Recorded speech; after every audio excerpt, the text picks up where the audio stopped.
സുരേഷ് ഗോപി, അനുപമ പരമേശ്വരൻ എന്നിവർ പ്രധാന കഥാപാത്രങ്ങളായി അഭിനയിച്ച Janaki V versus state of Kerala JSK movie release ആയിരിക്കുകയാണ്. അപ്പോൾ ഈ സിനിമ എങ്ങനെ വന്നിട്ടുണ്ട്? SGയുടെ പഴയ ഫയർ ബാൻഡ് പെർഫോമൻസ് ആണ് ഈ സിനിമയിലേക്ക് കടക്കാം. പ്രവീൺ ആണ് കഥ എഴുതി തിരക്കഥ സംവിധാനം ചെയ്തിരിക്കുന്നത്. ആദ്യത്തെ അറ്റംപ്റ്റ് ആണ്. അത്യാവശ്യം തരക്കേടില്ലാത്ത രീതിയിൽ ചെയ്തിട്ടുണ്ട്. ഇതിൽ ഫസ്റ്റ് ഹാഫിൽ സുരേഷ് ഗോപിയുടെ ഒരു ക്യാരക്ടർ ഇൻട്രോയും അതൊക്കെ തുടക്കത്തിലുണ്ടായിരുന്ന ഒരു സഭയുമായിട്ടുള്ള ഒരു ക്ലാഷൊക്കെ ആയിട്ടാണ് തുടങ്ങുന്നത്. അത് നമ്മളൊരു ക്രൈം ഫയൽ, ആ ഒരു FIR, ആ ഒരു മോഡിലുള്ള ബിൽഡപ്പാണ്. ആദ്യത്തെ ഒരു അരമണിക്കൂർ ഈ ഒരു ക്യാരക്ടറിൻ്റെ ഒരു എന്താ പറയുക, അതിൻ്റെ ഒരു ഡീറ്റെയിലിംഗ് പോലെ തോന്നി. അതിൽ ഒരുപാട് ഡയലോഗ്സ് ഫസ്റ്റ് ഹാഫിൽ പ്രത്യേകിച്ച് ഒരുപാട് നമ്മുടെ സുരേഷ് ഗോപിയുടെ നമ്മൾ ആഗ്രഹിക്കുന്ന രീതിയിലുള്ള നല്ല ഫയറായിട്ടുള്ള ഡയലോഗും അങ്ങനെയൊക്കെ ആയിട്ട് രസകരമായിട്ട് മുന്നോട്ട് പോയി. പിന്നെ ഈ പോലീസുമായിട്ടുള്ള അദ്ദേഹത്തിൻ്റെ കോർക്കൽ, അതൊരു പത്രം സിനിമയിലൊക്കെ ഉള്ള പോലെ, അതുപോലെ തന്നെ അരമന സഭാധിപന്മാർക്കെതിരായുള്ള ഒരു സീനുകൾ, അതുപോലെ തന്നെ അധികാരത്തിലിരിക്കുന്നവർ MLA ആയിട്ടുള്ള അദ്ദേഹത്തിൻ്റെ ക്ലാഷ്, ഇതൊക്കെ കൊണ്ട് അദ്ദേഹം ഒരു ഔട്ട്സ്പോക്കൺ ആയിട്ടുള്ള ഒരു സുരേഷ് ഗോപി എന്ന ഈ ഒരു വക്കീൽ വേഷം അദ്ദേഹം ആദ്യ പകുതിയിൽ നമുക്ക് എസ്റ്റാബ്ലിഷ് ചെയ്യാൻ സംവിധാനം സാധിച്ചിട്ടുണ്ട്.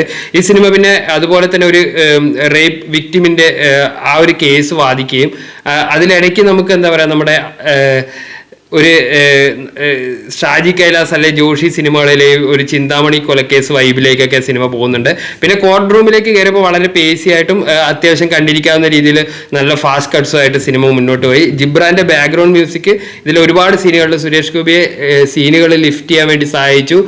ഫസ്റ്റ് ഹാഫ് നല്ല അറ്റംപ്റ്റ് ആയിട്ട് ഒരു എബോ ആവറേജ് നല്ല ഗുഡ് വൈബിൽ തന്നെ എൻജോയ് ചെയ്യാൻ പറ്റി ഫസ്റ്റ് ഹാഫിൽ. കഥയ്ക്ക് ഈ പ്രധാനമായിട്ട് പാളിച്ച പറ്റിയത് സെക്കൻഡ് ഹാഫിലേക്ക് വരുമ്പോഴാണ്. സെക്കൻഡ് ഹാഫിലേക്ക് വരുമ്പോൾ ഇവരെന്താണ് ഈ സിനിമയിലൂടെ പറയാൻ ഉദ്ദേശിക്കുന്നതെന്ന് ഒരു വ്യക്തത ഇല്ലാത്ത പോലെ തോന്നി. അത് ഈ ഒരു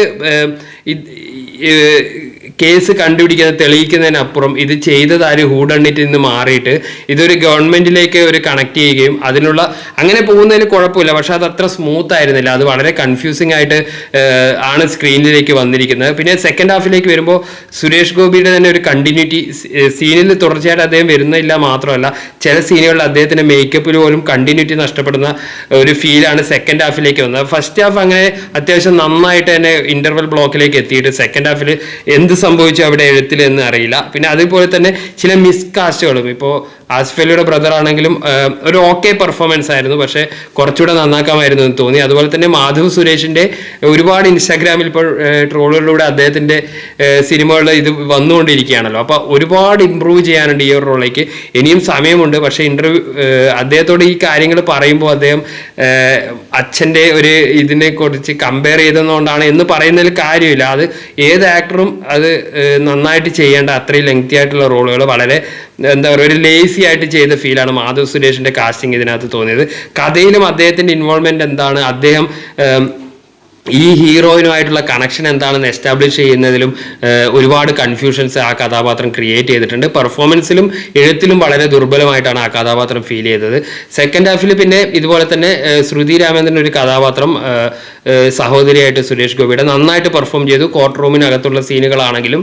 അപ്പോൾ യാഥാർത്ഥ്യമായിട്ട് ബന്ധമുണ്ടെന്ന് റിയലിസ്റ്റിക് അങ്ങനെയൊന്നും നമ്മൾ അവകാശപ്പെടുന്നില്ല. പക്ഷേ കോർട്ട് റൂമിലാണെങ്കിലും ഒരു അതീവ നാടകീയതയിലേക്ക് പല സീനുകളും സെക്കൻഡ് ഹാഫിൽ പ്രത്യേകിച്ച് മാറിപ്പോയിട്ടുണ്ട്. പിന്നെ രണദീപയുടെ സീനുകൾ നമ്മൾ നേരത്തെ പറഞ്ഞ പോലെ ഒരു ഷാജി കൈലാസ് അവരുടെയൊക്കെ സിനിമകളിൽ കാണുന്ന ഫ്രെയിമുകളൊക്കെ മാച്ചപ്പ് ചെയ്യുന്ന രീതിയിൽ സുരേഷ് ഗോപിയെ ക്യാപ്ചർ ചെയ്യാൻ സാധിച്ചിട്ടുണ്ട്.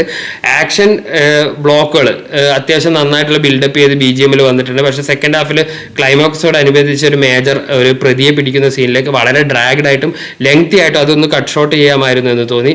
അതുപോലെ തന്നെ പാട്ടുകൾ അത്യാവശ്യം 1-2 പാട്ടുകൾ നന്നായിട്ട് സിനിമയിൽ ഫീൽ ചെയ്തിട്ടുണ്ട്. ചില കീർത്തനം പോലുള്ള സോങ് ഒക്കെ കുറച്ച് റീമിക്സ് ഒക്കെ ചെയ്തതൊക്കെ അതൊക്കെ സ്ക്രീനിൽ കണ്ടിരിക്കാൻ രസമുണ്ടായിരുന്നു. അതുപോലെ തന്നെ അനുപമ പരമേശ്വരൻ മലയാളത്തിലേക്കുള്ള തിരിച്ചുവരവ് ആ ഒരു റോള് നന്നായിട്ട് ചെയ്തിട്ടുണ്ടെന്ന് തോന്നി. അതായത് സുരേഷ് ഗോപി, അനുപമ, ബൈജു ഇതുപോലുള്ള ആക്ടേഴ്സ് ഒരു ലെവലിലും ബാക്കി കുറച്ച് നടന്മാർ വേറൊരു ലെവലിലും നിൽക്കുന്ന പോലെ ഒരു അവർ തമ്മിൽ കണക്ഷൻ ഫീൽ ചെയ്യാത്ത പോലെ തന്നെയാണ് പെർഫോമൻസ്. അപ്പോൾ കാസ്റ്റിങ്ങിൽ ഒരു മേജർ ഡ്രോബാക്ക് ഈ സിനിമയ്ക്ക് എന്തായാലും സംഭവിച്ചിട്ടുണ്ട്. മൊത്തത്തിൽ നോക്കിക്കഴിഞ്ഞാൽ ഒരു ആവറേജ് അനുഭവം മാത്രമായിട്ട് സിനിമ ഒതുങ്ങി. SGയുടെ പെർഫോമൻസ്, അതുപോലെ തന്നെ അനുപമയുടെ നല്ല പെർഫോമൻസ്, അതുപോലെ തന്നെ ഫസ്റ്റ് ഹാഫിലെ ചില ഗൂസ്മംസ് മൊമെന്റ്സ് ഒക്കെ കൊണ്ട് തന്നെ ഒരു കണ്ടിരിക്കാവുന്ന ചിത്രമാക്കി മാറ്റിയിട്ടുണ്ട്. ക്ലൈമാക്സിൽ വരുമ്പോൾ തന്നെ ഒരു നല്ല ഒരു മെസ്സേജ് നൽകാൻ ചിത്രം ശ്രമിക്കുന്നുണ്ടെങ്കിലും അപ്പോഴേക്കും പ്രേക്ഷകനെ പിടിച്ചവിടെ ഇരുത്താൻ വേണ്ടി സാധിച്ചു എന്ന കാര്യത്തിൽ സംശയമാണ്. പ്രത്യേകിച്ച് മാധവന്റെ ചില ഡയലോഗുകൾ ഈ ഇൻസ്റ്റയിലുള്ള ട്രോളുകൾ മനസ്സിൽ കിടക്കുന്ന എന്താണ് തിയേറ്ററിൽ ഭയങ്കര എന്താ പറയുക നെഗറ്റീവായിട്ടുള്ള ഒരു ഇമ്പാക്റ്റ് ആണ് ആ റോൾ ഉണ്ടാക്കിയത്. അപ്പോൾ JSK കണ്ടിട്ടുള്ള ഒരു അഭിപ്രായം പറയുമല്ലോ. താങ്ക്